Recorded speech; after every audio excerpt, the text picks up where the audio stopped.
Hello and welcome to the Mad Leprechaun. My name is Mert Walsh. Today I am in Warwickshire visiting my friend Matt and his wonderful collection of motorcycles.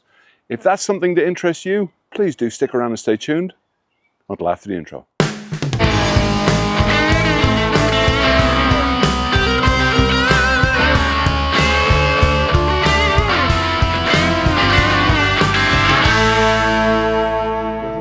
Thanks ever so much for allowing me to come up and do this today. That's quite all right. So, leave the money in the pot on the way out for the bacon sandwiches. It's yeah, for the bacon sandwich.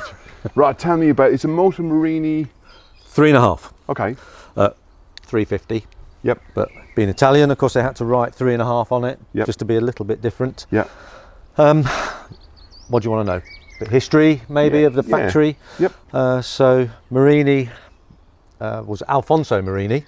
Yep. That's where the name Morini comes from. He set up a factory mid to late 30s.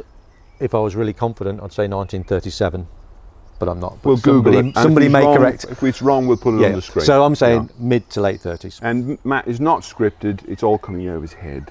Yes, it is. So if I get anything wrong, I apologise. And I am happy to be corrected on misinformation. But hopefully I know a little bit about this, being it's my favourite.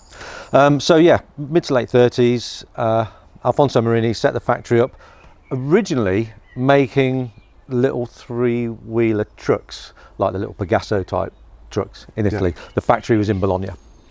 Of course, then the Second World War comes along, and then after the war, they started producing small capacity CC two-stroke motorcycles, kind of, you know, teenager-proof bikes.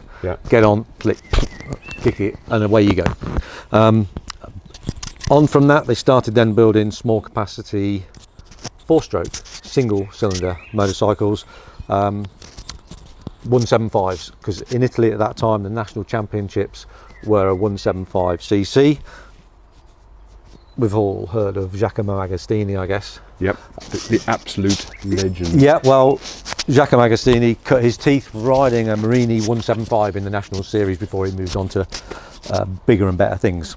Very successful as a race team, Morini, coming second in the 250 championships in 1963. The rider escapes me, but he is somebody very well known, but right at this moment I can't remember his name. Can you put that on the bottom of the screen? Yep. So then going forward, Alfonso Morini sadly passed away in 1969.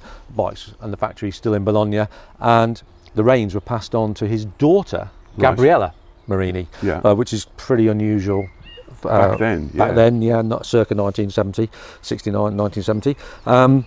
Now she was quite an insightful lady. She saw where the market was going for motorcycles, was very clever, and she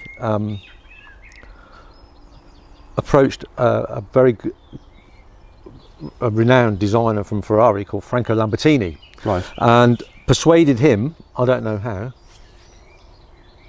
but persuade, I'm not suggesting that's one, but persuaded him to leave Ferrari and join Morini, and he is responsible for the 3.5. So he designed this all aluminium 72 degree V-twin 350. It's actually 344 cc. Interesting engine, say all aluminium, wet sump, dry clutch, and twin Del Auto. Well, I'm going to try and get you to tell me the story again, because Matt told me a story earlier off camera, and you said interesting engine. It is an interesting engine, and when you look at the engine, you kind of go, actually, I see what you mean now. So the heads are actually quite squat. They are squat, yeah. These are, so this is 70s Formula One technology now. Right. So that came Lamborghini brought it from Ferrari and incorporated it into this engine. Now, what was the word you said? It's a heron head. Heron head. For anybody that doesn't know what a heron head is, and I didn't. I had no idea. Yeah, why would you? Unless you're a 70s engineer, maybe. Or a nerd. So, engines, as you're probably aware, generally have their combustion chamber built into the head. Yeah, and you can see what Matt's doing with his hand. You've got like a Yeah. It's got a name, but I can't remember it. And so as the piston comes up, the compression and ignition is done in that space. Yeah. A Heron head is flat, and so the combustion chamber is machined into the top of the piston. Yeah. So this way you get a shorter head. Yeah. This means your engine height of your cylinder and head Yeah. is reduced. You get a more compact engine. Yeah. It aids with torque as well. You get a little bit of extra torque from that kind of compression, and supposedly a little bit of fuel efficiency into the bargain. So yeah, so it was interesting from that point of view. Something we didn't talk about and has just come to my mind is he actually designed this as a modular engine. So they went on to make, so they made a 125 and a 250 single using the same crankcases, but with a sloping head and barrel the same as this, sloping at the front, single cylinder. Wow. So, wow. Yeah, yeah. Very clever. Yeah. Also cost saving.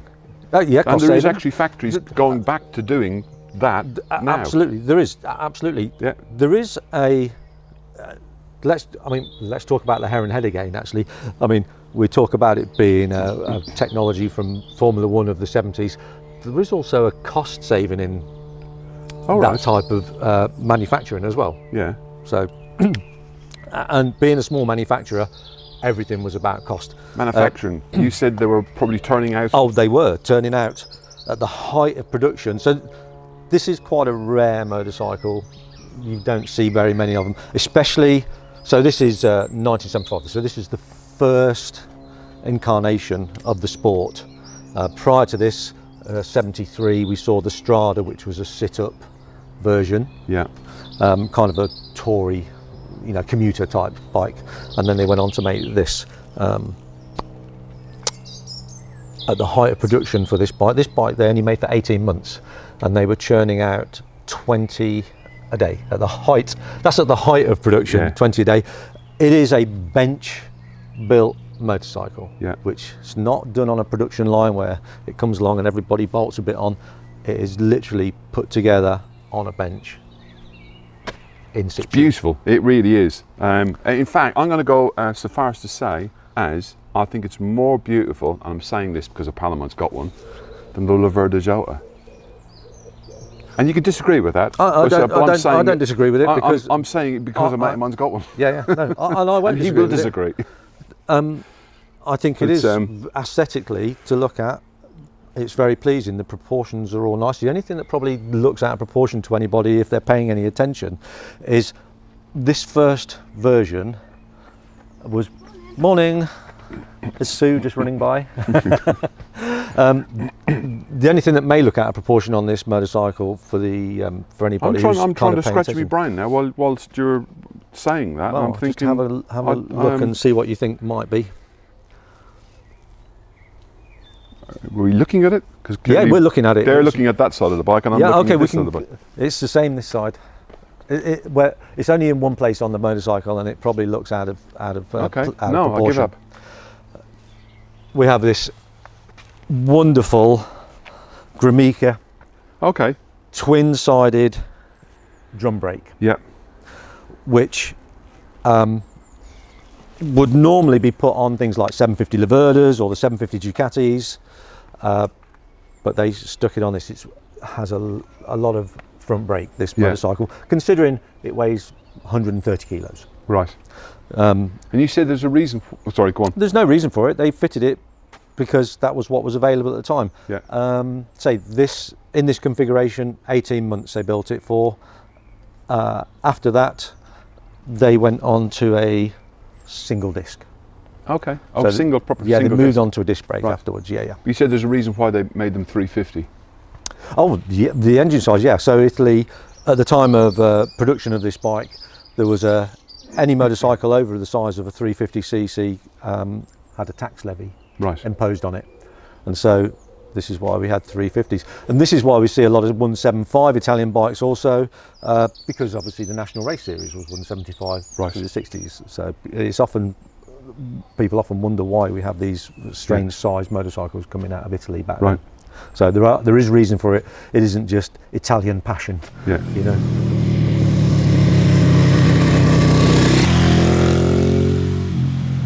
I guess really to finish off talking about this bike, because you know what we really should do. Start it. Fire it up and ride it. Yeah, absolutely. Absolutely. Yeah, we are going to ride the. These. We have others in the collection. He's got more in the collection, and we're going to show you them as well. So hopefully you've enjoyed what Matt has told us, because I have. And at the end of the day, for me, it's all part of the learning curve, as to learn about these historic and beautiful bikes. And if it wasn't people like you, they wouldn't be preserved. Originality, you did mention this earlier. How original is the bike? There is two things on this bike that aren't original out of the factory. You did tell me which one of them was. I did tell you which one of them was. When you come across these motorcycles, on the occasions you come across them, there will be things that are not original quite a lot of the time, because there were things that were perhaps a little bit not so good. Every single component on this bike. But everybody's done like what we've done with our bikes, and they think, oh, we'll take the exhaust off and we'll stick different. And, yes, they probably of did. Course. Yeah, there were things you could do with them to make them more usable. Right. Especially this one. So later ones, the factory changed some of the parts. So okay. Everything on this motorcycle is sourced from an Italian manufacturer. Right. Nothing from outside of the country. So everything is Italian. Yeah. Electronic rev counter. Right. 1975. What do I need to tell you about that?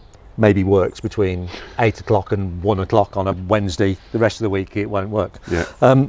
Weird stuff. We turn the key on this bike, and on the front here we have a little electric fuel tap. Right. Turn it on, power goes to solenoid, opens the fuel tap. On this side we have a manual one. Right. Yeah, weird. I've seen that Irish influence somewhere. Yeah. I'm allowed to say that. Another thing that was done on these, that people modified on them, which makes this one kind of unusual as well, is where it's got twin Del Auto carburetors, and where the carbs fitted to the heads, you can see on the other side is a metal flange instead of a rubber. Yeah. You know, whatever.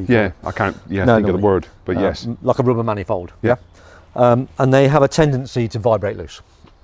Oh, okay. So people change them for rubber ones. Right. For some reason, the horn is always missing, and if the horn's there, then the silver bit on the front is missing. Right. But on this one, it's there. Right. Switchgear, Italian. Right. Invariably, the original switchgear isn't on the bike either. Wow. So, but on this bike, there are a couple of things that are not standard. Right. One, it originally came with Marzocchi suspension. Now it still has the Marzoccis on the front, right, forks, but it doesn't have the original Marzocchi shock absorbers on the back. On the rear, right. There's no real reason for that other than the fact that the original Marzocchi ones, right, you know, yeah, were past their sell-by date. And also, retrofitted are in keeping with the time, yep, and the Morini brand Strada indicators. This bike originally never came with any indicators. Yeah. It relied on the old, yeah, left and right. Yeah.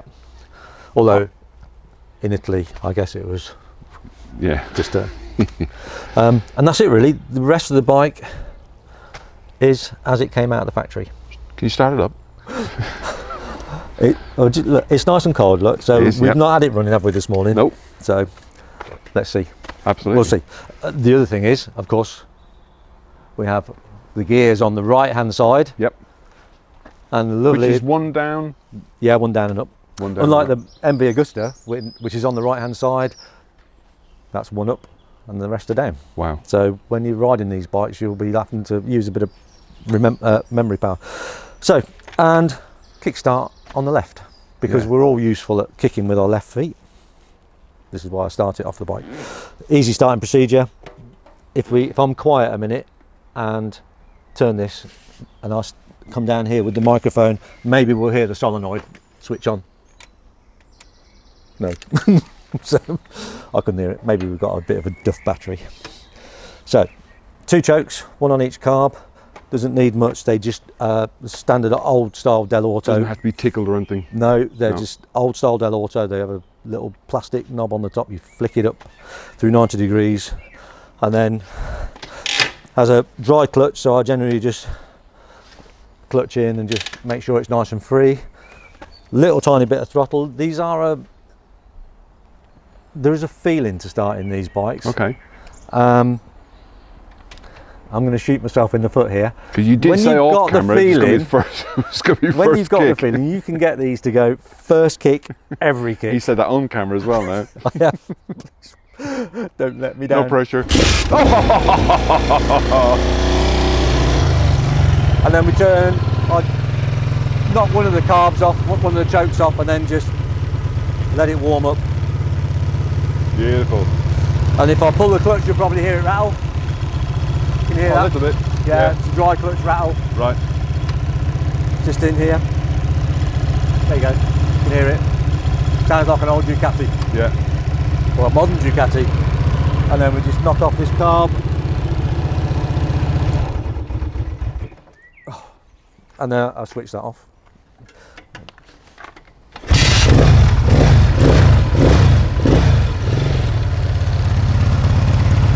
They sound great. Beautiful. Oh, Working. Nearly worked.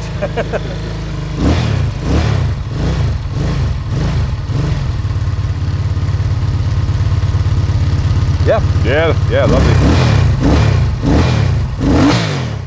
They really, this engine, even though it does have the feel of some nice torque to it, it really comes alive in the top of the rev range. So 5.5 plus, it comes alive.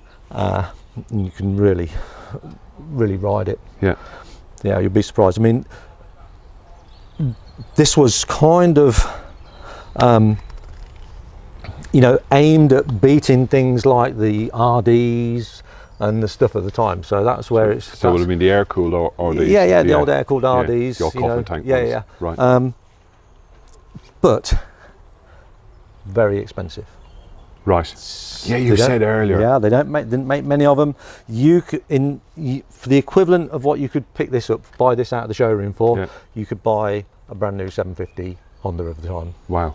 So, and because of that, obviously the market was, you know, you've got to be really wanting one of these to buy one. Small capacity. Yeah. Against, I could have a 750 Honda. I could have a 850 Commando for what I can buy that for. Yeah. So. Yeah. You know, that kind of adds to its rarity. Cool. Reason. Not just the fact they only made half a dozen a week. Yeah. So, anyway. Right. Let's go and ride them. Let's go and ride them. Fabulous. Let's do it.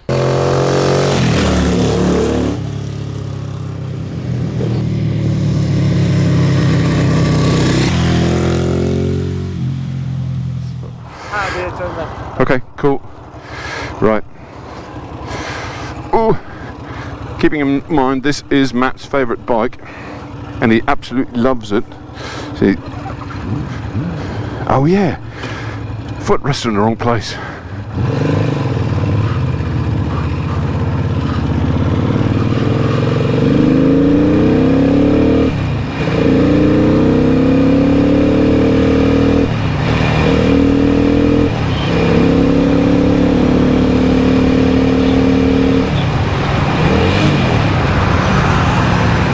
Wow.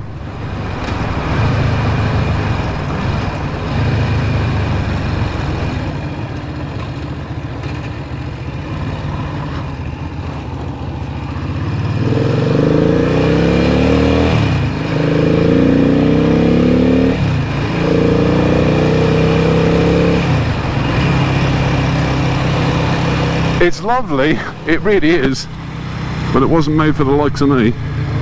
And I can totally see what Matt means.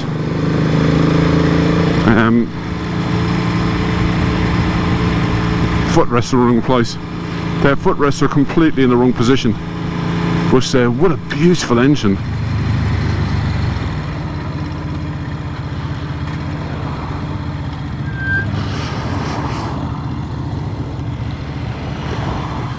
All of a sudden we've got lots and lots of traffic.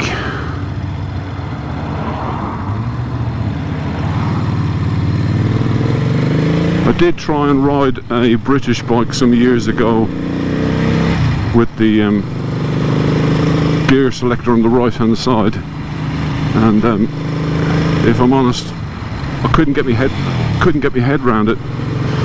And it's not that I'm all of a sudden found the talent to do it. So I might say, Matt said all you need to do is just think about it.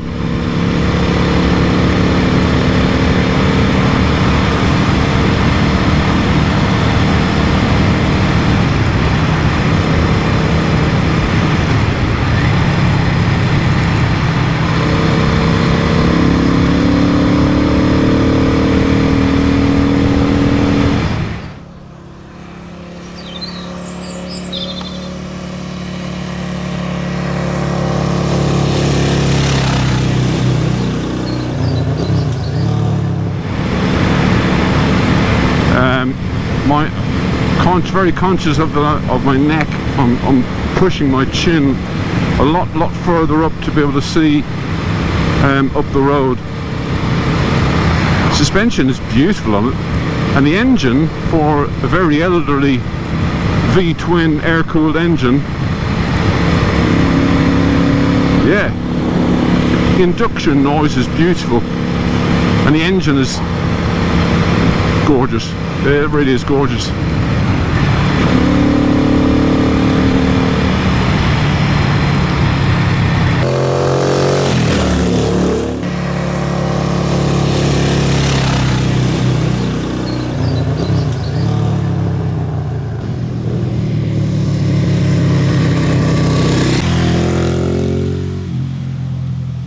If you have liked this video, please leave a thumbs up. If you haven't liked this video for any particular reason whatsoever, please feel free to leave a thumbs down. Don't forget to like, subscribe, leave a comment in the comment section below, and hopefully, all being well, I shall see you in another one. Until next time, people, take care of yourself. Bye-bye.